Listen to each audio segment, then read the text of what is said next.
On the good side naman, unang-una guys, no, swerte agad. Excuse me. Swerte agad, yung nag-aantay sa'yo ngayong 2025, as in pagpasok ng 2025, maaari ka agad maka-experience ng swerte sa buhay mo, sa kahit anong aspeto mga kapiksi, swerte sa pera, swerte sa buhay, or life in general guys. So, i-mind mo na ito guys sa comment section. Mind, swerte sa pera, swerte sa negosyo, swerte sa trabaho, swerte sa relasyon, swerte sa buhay, kahit anong swerte mga kapiksi, i-mind nyo na yan sa comment section.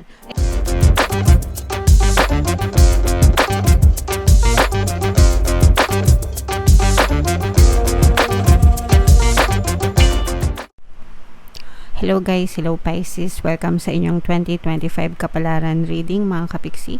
Ito yung lahat ng decks na gagamitin natin para sa inyong reading for 2025. Sa dulo ng video guys, magkakaroon tayo ng yes or no pick a card reading. Ito yung deck na gagamitin natin. Pwede kayong magtanong ng isang tanong answerable by yes or no. Tapos titingnan natin yung sagot ng tarot sa inyo. So, sa dulo ng video yan guys, kaya make sure na tapusin nyo yung video hanggang sa dulo. Okay? So, positive, negative mga kapiksi, lahat yan babasahin natin. Lahat na makita natin guys, i-mention natin sa video mga kapiksi. So, unahin natin tong deck na to guys. Tingnan natin yung mga mensahe sa inyo ng inyong mga gabay for 2025. Wow! So, unang-una agad guys, we have opportunity. Meron din tayong if you believe, and not the right time mga kapiksi. So, again, negative and positive, no? Meron agad negative na lumabas, not the right time.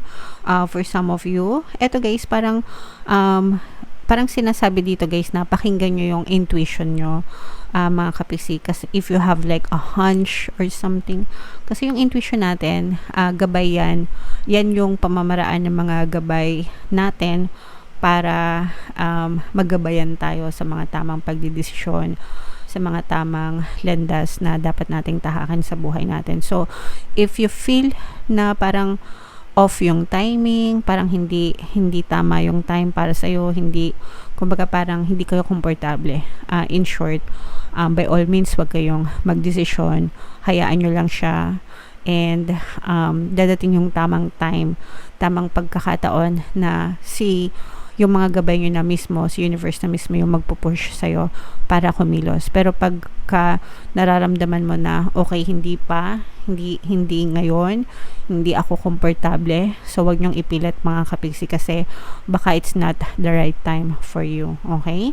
Alright, so kumbaga parang pwede mo siyang i-consider, pero kapag mararamdaman mo naman yun guys, pagka feeling mo hindi ka komportable, di ba? So, wag mong i-push. And on the positive naman guys, ito opportunity, no? Saluhin nyo agad mga kapiksi, no? Kung mapapansin nyo yung image ng card, siya mismo, salo-salo niya, di ba? Nakaganon yung mga kamay niya. Siya mismo, sinasalo niya yung mga blessings at pagpapala, mga opportunities. So, marami pang opportunity ang nag-aantay sa inyo guys for 2025. So, maging ready kayo, maging ready to receive. Saluhin nyo, ika nga, itong mga opportunities na to mga kapiksi. And of course guys, if you believe, kapag naniniwala kayo sa mga bagay na gusto nyo, talagang mapupushot siya sa inyong physical reality. Pero kahit hindi kayo naniniwala guys, basta consistent kayo and persistent kayo, eventually makakita pa rin kayo ng resulta. Pero pag sinabayan nyo ng pagtitiwala, mas lalong pwedeng mapabilis, no? Yung mga resulta sa inyong physical reality mga kapiksi. Marami dito guys sa comment section ng ating mga subliminals, no? Maparelasyon man, mapapampaswerte man, yung iba dyan nagko-comment na hindi sila naniniwala, pero pinakinggan nila, hindi sila makapaniwala na gumanda yung relasyon nila, sinwerte sila, nagkapera sila. So again, kahit hindi kayo naniniwala, basta nakinig kayo ng mga subliminals, hindi nyo kinontra, hindi kayo nanega, you will still see results. Okay? Pero sabi ko nga, pag sinabayan nyo ng paniniwala, maaring mas mapabilis kasi wala kayong resistance, wala kayong balakid. Okay? Alright. So, yan yung mga mensahe sa inyo ng inyong mga gabay, guys. Ito, i-mind nyo yan. Mind opportunities. I-comment nyo sa comment section. So, ito yung mga pwede nyong ma-experience, mga kapiksi. Family, no? So, maganda yung bond nyo sa inyong family. Maganda yung energy sa loob ng inyong tahanan, guys. So, this is something that you should be grateful for. Something to look forward to.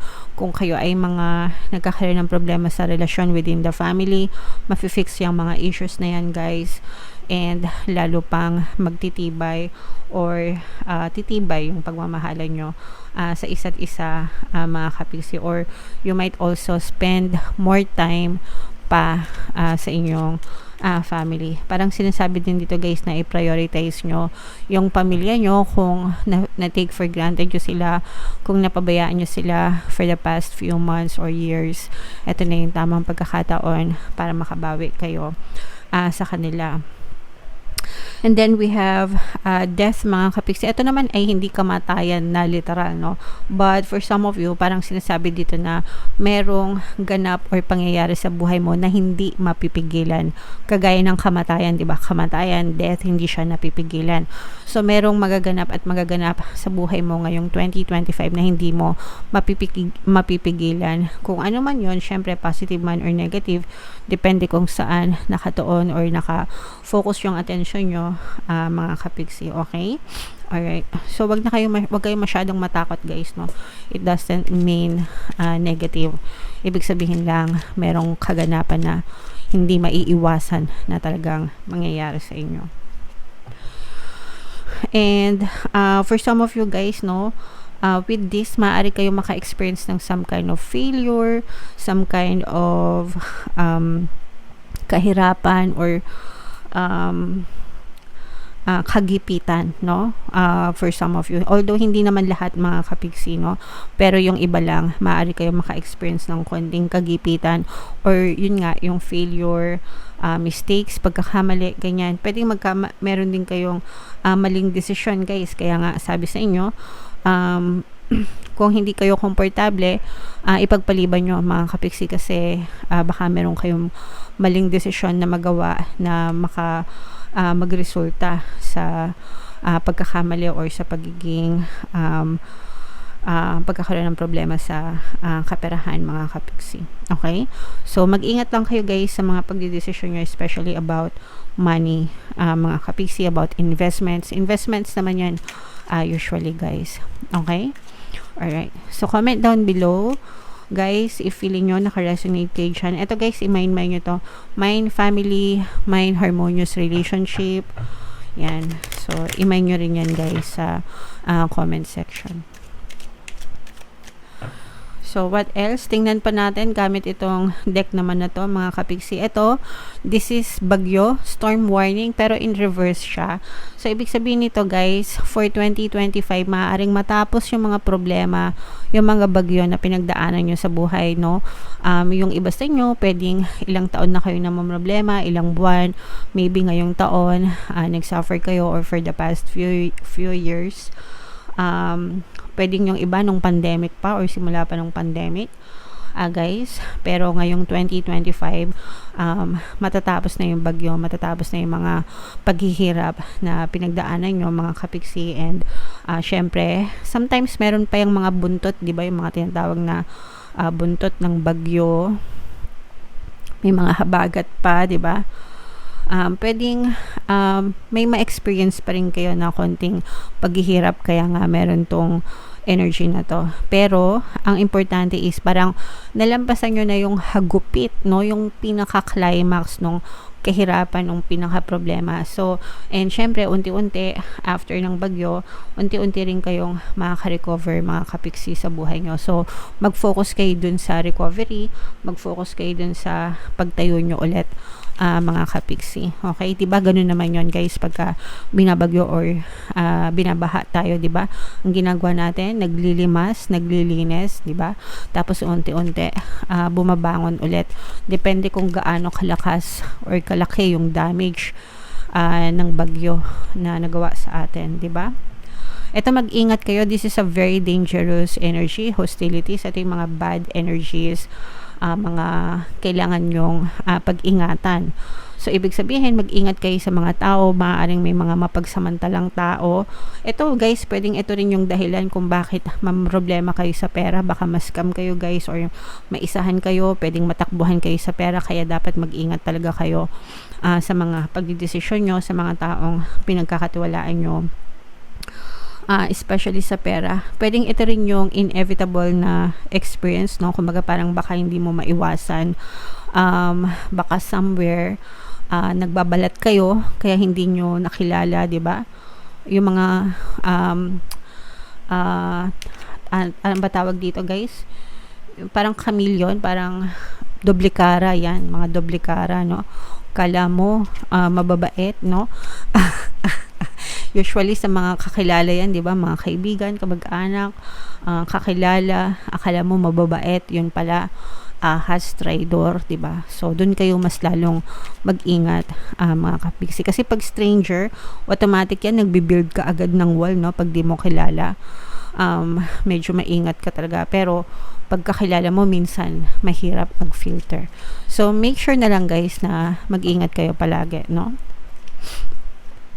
And pagganahin palagi yung isip, mga kapiksi, with this thinking man, palagi yung pagganahin yung logical side nyo, yung nag-iisip palagi ng tama bago magdesisyon, bago gumawa ng mga hakbang, mga kapiksi. Isiping mabuti, especially na may mga opportunities, no? May mga opportunities kasi sa inyo, guys, pero sometimes yung mga opportunities pinapasukan din ng mga opportunista, no? Kasi gusto din nilang manlamang. So dito nyo pagganahin yung utak nyo, magplanong mabuti, mag-isip mabuti, pag-isipan yung mga hakbang para hindi kayo mapahamak, mga kapiksi. Alright? So yan yung mga mensahe sa inyo, guys, ngayong 2025. Tingnan natin yung kapalaran nyo sa isang taon, guys. Shuffle natin to. Habang sinashuffle natin to, panoorin nyo muna yung video natin regarding sa ating paano mag-manifest ng abundance video course. Kapiksi, sawa ka na ba sa mga struggles at hirap sa buhay mo? Masipag ka ba at masikap sa buhay ngunit hindi ka pa rin umaasenso? Ilang beses ka na bang nag-attempt mag-negosyo at mag-invest pero palagi ka pa rin nalulugi? Sa pagkakataon na ito ay maaaring may subconscious beliefs ka na nagiging balakid sa iyong pag-unlad at pagyaman. Introducing, paano mag-manifest ng abundance video course. Dito ay matututunan mo ma-overcome ang mga balakid mo para tuluyan ka ng umunlad, umasenso, sumagana, maging matagumpay, successful at maswerte sa iyong kabuhayan, pera, trabaho, negosyo sa lapi at kaperahan ng bonggang-bongga. Dali, mag-send na ng email sa pinoypixie@gmail.com at simulan na ang iyong pagyaman ngayon. Alright. So, sa lahat ng gusto mag-avail ng ating mga services, mga course, mga kapiksi, una, meron tayong paano mag-manifest ng abundance video course para sa mga gustong matutong umunlad, umasenso, sumagana sa kanilang mga buhay, trabaho, negosyo at salapi. Napakaganda niyang course na yan, mga kapiksi. And meron din tayong isa pang course sa pag-ibig naman, paano mawala ang third party at magkaroon ng harmonious na relationship para mawala yung mga kabit ng mga jowa nyo, third parties, ganyan. And meron din tayong email coaching, manifest your desires using the law of attraction, kung meron kayong specific na gusto nyong ma-manifest sa buhay nyo, okay? So, sa lahat ng gusto mag-avail, guys, mag-send lang kayo ng email sa pinoypixie@gmail.com. So, eto, guys, 4 na beses tayo maglalatag ng spread. First quarter, second quarter, third quarter, at saka fourth quarter for 2025. Pero, anytime sa loob ng next year, mga kapiksi, pwede nyo ma-experience yun. Lahat ng positive, lahat ng negative, babasahin natin, mga kapiksi. Okay? So, Pisces, guys, kayo ay represent ng Queen of Cups sa ating spread. Meron ditong presence ng another water sign, Cancer, Pisces, Scorpio for some of you. Maaring may water element kayo sa inyong natal chart, or you may be dealing with another water sign, mga kapiksi. Unahin natin yung negative, mga kapiksi. No? For some of you, guys, nagkakaroon kayo ng trust issue with a specific person sa buhay nyo. And eto, guys, parang feeling nyo merong nagmamatsyag sa inyo. Okay? Parang merong some kind of spy nagmamatsyag sa inyo, kaya mag-ingat kayo sa mga kilos nyo, sa mga galaw nyo.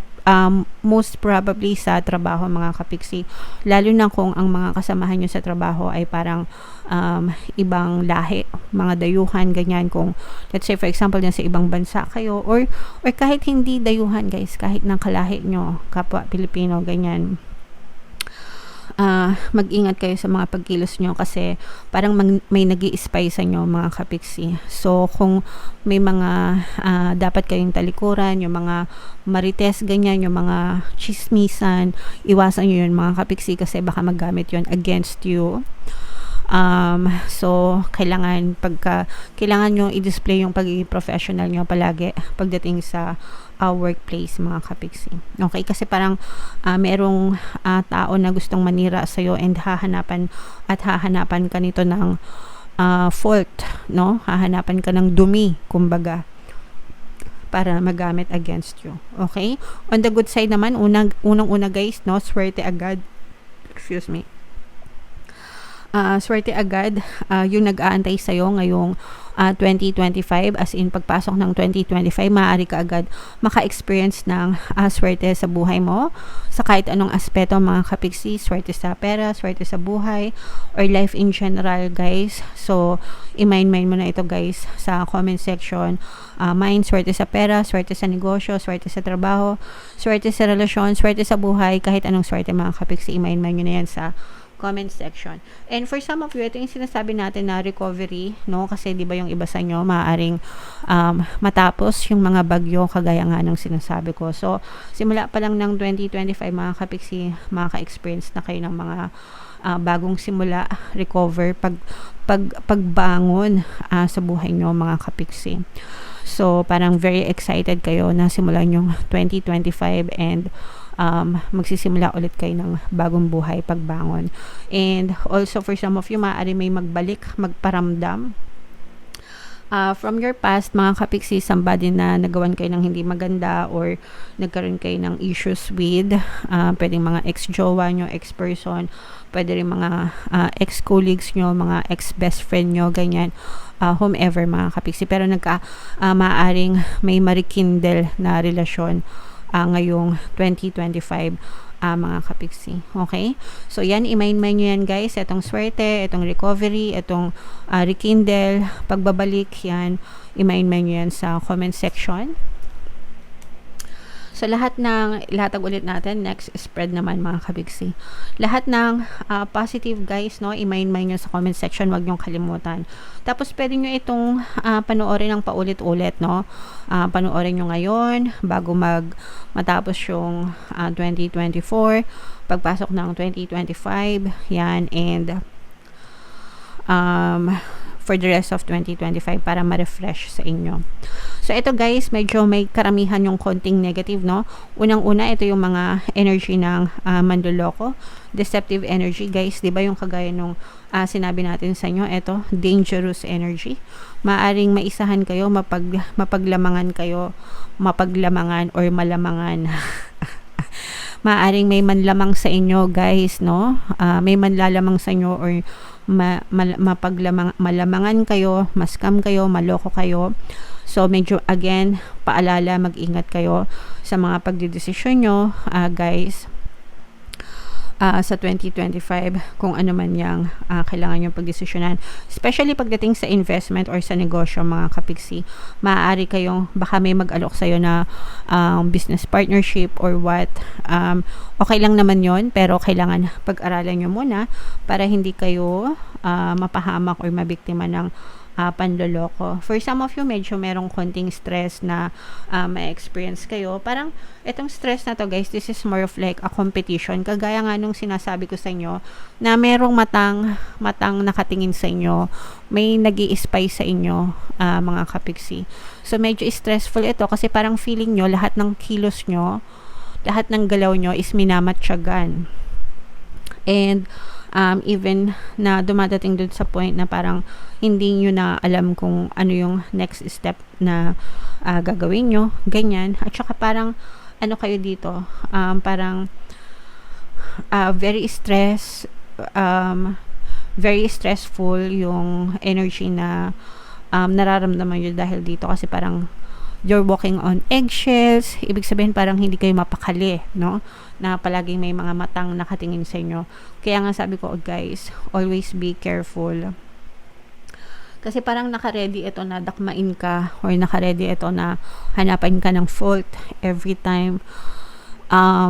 Tapos yun, it may be used against you. Kaya always, guys, be careful sa mga pagkilos nyo, mga kapiksi. For some of you guys, nakakita tayo ng healing dito sa mga may sakit, guys, no? Kung meron kayong sakit, karamdaman, mga kapiksi, maaaring lumakas yung inyong mga pangangatawan, kalusugan, pero that's something na, again, you shouldn't take for granted. Palaging magpa-check up, mga kapiksi, no? Para sigurado talaga na healthy and ligtas kayo, guys. And nakikita din natin dito na for some of you, meron din healing, proseso ng healing sa inyo. Parang inaalis nyo yung mga negative na emotions, mga kapiksi.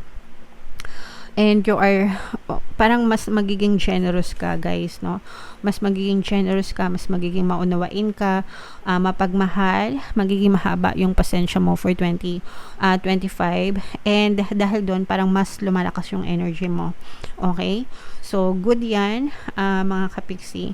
And kung meron kayong inaantay na mga balita, parang balita abroad, or matagal nyo nang inaantay, maaring dumating yan sa 2025, mga kapiksi. Okay? So, what else, guys? Tingnan pa natin, no? Meron ditong presence ng fire sign, Aries, Leo, Sagittarius. For some of you, pwedeng may ganyan kayo sa inyong natal chart, or you may be dealing with another air sign, fire sign. Ito naman, guys, nakikita natin, this is more on relationship issues, mga kapiksi, kasi for some of you, pwede kayong maka-experience ng broken heart pagdating sa relasyon. Parang merong sikretong mabubunyag sa inyo, mga kapiksi, na parang medyo mahirap tanggapin sa dibdib, especially when it comes to third party. Kasi for some of you, pwedeng meron ng, yung iba sa nyo, maaaring naghihinala na may third party yung kanilang partner or specific person, and parang bukod sa third party, pwedeng nadadagdagan pa ng kung ano-anong klaseng issue, no, yung inyong relasyon pagdating sa pag-ibig, mga kapiksi.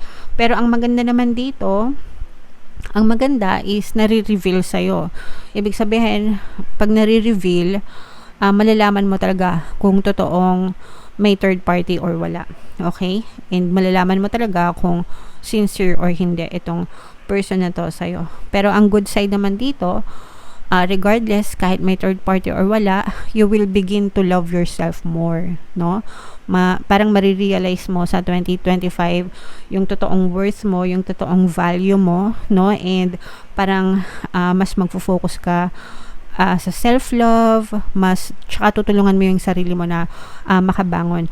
Although nakikita natin dito na if ever man na magkaroon ng third party, yung person mo, mga kapiksi, ito yung magsusorry sa'yo. Parang aamin siya and magsusorry siya sa lahat ng mga pagkakamali na nagawa niya. And maaari nyo ring malampasan itong mga trouble na to pagdating sa relationship. So, pwedeng maging successful pa rin yung relationship nyo. Depende kung matututo kayong magpatawad and tatanggapin nyo ng maluwag sa kalooban nyo ulit yung partner nyo or specific person. Okay? So, yun yung nakikita natin na energy pagdating naman sa love, guys. Okay? And then, yung last set of energies nyo, guys, meron ditong presence ng air sign, Aquarius, Gemini, Libra. For some of you, maaring may air element kayo sa inyong natal chart, or you may be dealing with another air sign. Dito, medyo may konting trouble, guys, no, pagdating sa pera. So, maaari kayo magkaroon ng financial struggles. Ibig sabihin, maaring magkaroon ng konting problema pagdating sa kaperahan nyo. Kaya you are being advised, guys, na mag-save kayo, mag-ipon kayo, kasi dun sa latter part ng or later part ng 2025, mga fourth quarter, maaari kayong mamroblema sa pera. So much better na mag-ipon kayo, no, mag-impok, mag-ipon. Malayo pa yung 2025, guys, no. So kung may ipon kayo ngayon, 'di ba, hanggang next year, ipunin nyo na mga kapiksi, just to be safe, para maging ready if in case na magkaroon kayo ng money problems, meron kayong madudukot kasi for some of you, maaari kayong maka-experience ng konting kakapusan sa pera, guys. On the good side naman, nakikita natin na may dadating na solusyon pa rin sa mga money problems nyo, pero hindi siya ganun karamihan, hindi ganun kabilisan, pero pwedeng magkaroon ng stable na pagkakakitaan kayo. And for some of you, may mga milestones na matatanggap din kayo, at saka may mga good karma din, mga kapiksi, from the universe. Kaya very important na hindi lang pera yung sinisave nyo, guys, pero mag-save din kayo ng good karma. Ibig sabihin, magtanim kayo palagi ng good intentions, kasi your good karma will definitely save you, mga kapiksi. Hindi nyo lang alam kung gaano kalaki yung naitutulong ng good karma sa ating buhay. Kaya make sure na palagi magtanim ng good karma, mga kapiksi. Okay? So, wag niyong kalimutan yan, guys. I-mind sa comment section. Mind good karma, mind victories, mind success. Ito, guys, yung sinabi ko kanina, recovery, di ba? Mind recovery, mind pagbangon. Lahat ng mga sinasabi ko, guys, na i-mind nyo sa comment section, no? Tandaan nyo, and doon nyo i-focus yung energy nyo para sa 2025. Yun at yun yung i-recall nyo sa isip nyo, yun yung i-affirm nyo, para yun din yung ma-experience nyo sa 2025. Okay? Alright. So, ito na yung ating yes or no pick a card reading, guys. Habang sinashuffle ko to, isipin nyo yung tanong sa isip nyo, mga kapiksi. And pili kayo ng isang card. Thank you so much, guys, sa pagsama nyo sa akin ngayon 2024, and sama-sama pa rin tayo sana sa 2025. Mga kapiksi, salamat sa lahat ng inyong pagsuporta. Huwag nyo kalimutan mag-subscribe sa ating YouTube channel. Meron din tayong Facebook page, Pinoy Pixie Tarot, Instagram page, Pinoy Pixie Tarot, mga kapiksi. Alright, so huminga ng malalim, guys. Isipin yung tanong sa isip nyo, answerable by yes or no, and pili kayo ng isang card. Card 1, card 2, card 3. Kung card 1 ang napili nyo, guys, ang sagot sa tanong nyo ay yes. Kung card 2 naman, ang sagot sa tanong nyo ay yes. And kung card 3 naman, mga kapiksi, ang sagot sa tanong nyo ay no. Okay? So, comment down below, guys, if feeling nyo naka-resonate kayo, kung na-excite kayo sa inyong 2025, mga kapiksi. Again, pwede nyo tong balik-balikan, panoorin nyo ngayon, bago matapos yung 2024, pagpasok ng 2025, and for the rest of 2025, para ma-remind kayo dun sa mga positive energies, dun kayo mag-focus, mga kapiksi. Okay?